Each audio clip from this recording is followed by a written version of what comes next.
AP జీవనాడి Polavaram project నిర్మాణంలో అత్యంత కీలకమైన డయాఫ్రమ్ వాల్ కొలిక్కి వచ్చింది. కూటమి ప్రభుత్వం కేవలం 21 నెలల వ్యవధిలోనే కొత్త డయాఫ్రమ్ వాల్ నిర్మాణాన్ని పూర్తి చేసి రికార్డ్ క్రియేట్ చేసింది. గత 5 ఏళ్లలో కేవలం 3.84% పనులు మాత్రమే జరగగా కూటమి ప్రభుత్వం వచ్చిన తర్వాత పనులు శరవేగంగా జరిగాయి. డయాఫ్రామ్ వాల్ పూర్తి కావడంతో ప్రాజెక్టు ప్రధాన డ్యాం నిర్మాణం పూర్తి చేయడానికి రూట్ క్లియర్ అయింది. ఇక 2027లో రాబోయే గోదావరి పుష్కరాల నాటికి పోలవరం తొలి దశను పూర్తి చేసి జాతికి అంకితం చేయాలని కూటమి ప్రభుత్వం ప్రకటించింది. ఇక 2026 చివరి నాటికి ప్రధాన పనులు పూర్తి చేసి పోలవరాన్ని జాతికి అంకితం ఇవ్వనున్నారు.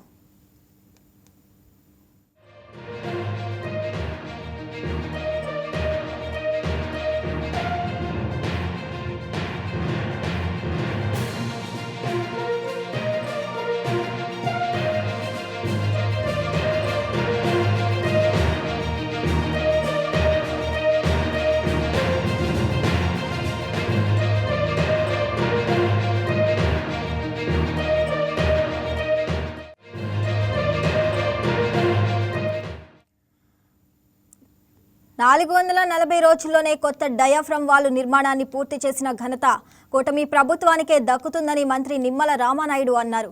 వైసీపీ విధ్వంసంతో అసలు పోలవరం సాకారం అవుతుందా అని ప్రజల్లో ఎన్నో అనుమానాలు ఉన్నాయి. 2025 జనవరి 18న ప్రారంభించి సరిగ్గా 440 రోజుల్లో 1372 మీటర్ల పొడవున పనులు పూర్తయ్యాయి. వైసీపీ పాలన కారణంగా డయాఫ్రమ్ వాల్ నిర్మాణాన్ని అదనంగా 1000 కోట్లు ఖర్చు చేయాల్సి వచ్చిందని మంత్రి నిమ్మల వివరించారు.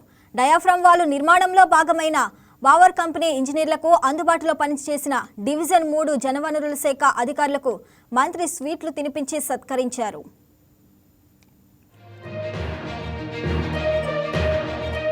పోలవరం ఒక వరం, ఈ రాష్ట్రాన్ని భవిష్యత్తులో ఒక కరువు రహిత రాష్ట్రంగా మార్చేటువంటి ప్రాజెక్టు. అటువంటి పోలవరం ఆ రోజు 2014, 2019 5 సంవత్సరాల్లో 72% ప్రతి సోమవారం పోలవరం అనేటువంటి పేజీగా మార్చుకుని చంద్రబాబు నాయుడు గారు పూర్తి చేస్తే 2019లో ప్రభుత్వం మారిన తర్వాత పోలవరం విధ్వంసమై డయాఫ్రమ్ ధ్వంసమైనటువంటి స్థితి. ఈ మాట నేను చెప్పడం కాదు, సాక్షాత్ ఐఐటి హైదరాబాద్ నిపుణులు చెప్పారు. 2020 ఆగస్టులో వచ్చిన వరదలకు డయాఫ్రమ్ వాల్ దెబ్బతింది.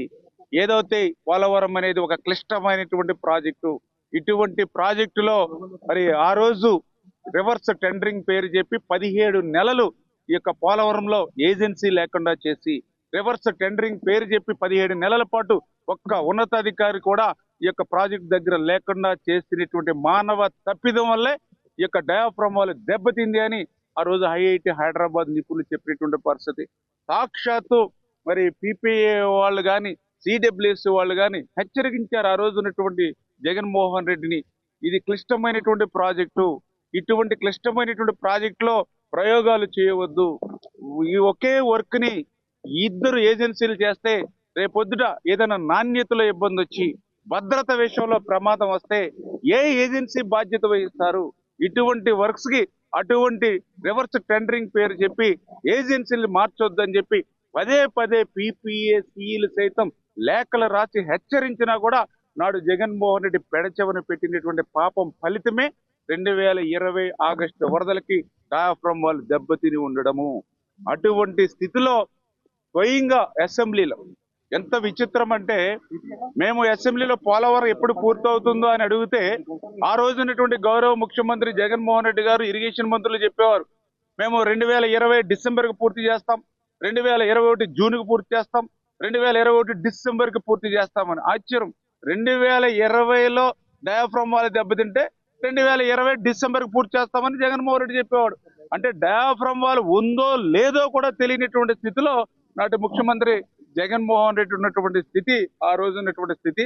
ఆ రోజు డయాఫ్రమ్ వాల్ దెబ్బతిందని తెలిసిన తర్వాత మరి మీరందరూ కూడా చూశారు స్వయంగా అసెంబ్లీలో ఆ రోజు ముఖ్యమంత్రి గాని ఇరిగేషన్ మంత్రులు గాని చెప్పారు, పోలవరం ఎప్పటికి పూర్తవుతుందో మేము చెప్పలేము అని పోలవరాన్ని ప్రశ్నార్థకం చేసినటువంటి పరిస్థితి ఆ రోజు స్వయంగా అసెంబ్లీలో చెప్పారు. వాళ్ళ మాటలు విని ఆ రోజునటువంటి ధ్వంసం చూసి ఆంధ్రప్రదేశ్ రాష్ట్ర ప్రజలు, తెలుగు ప్రజలు ఇంకా భవిష్యత్తులో పోలవరాన్ని చూడలేమేమో అని, పోలవరం ఒక కలగానే మిగిలిపోతుందేమని పోలవరం మీద ఆశలు వదులుకున్నటువంటి పరిస్థితి. అటువంటి స్థితిలో కూటమి ప్రభుత్వం అధికారంలోకి వచ్చిన తర్వాత మళ్ళీ చంద్రబాబు నాయుడు గారు 3-4 సార్లు డైరెక్ట్ గా పోలవరం క్షేత్రస్థాయి పర్యటనకు వచ్చి ప్రతి 10 రోజులకు ఒకసారి పోలవరం మీద రివ్యూ చేస్తూ ఖచ్చితంగా రేపు 2027 కల్లా పోలవరం పూర్తి చేయాలనేటువంటి ఒక లక్ష్యాన్ని చంద్రబాబు నాయుడు గారు నిర్దేశించారు.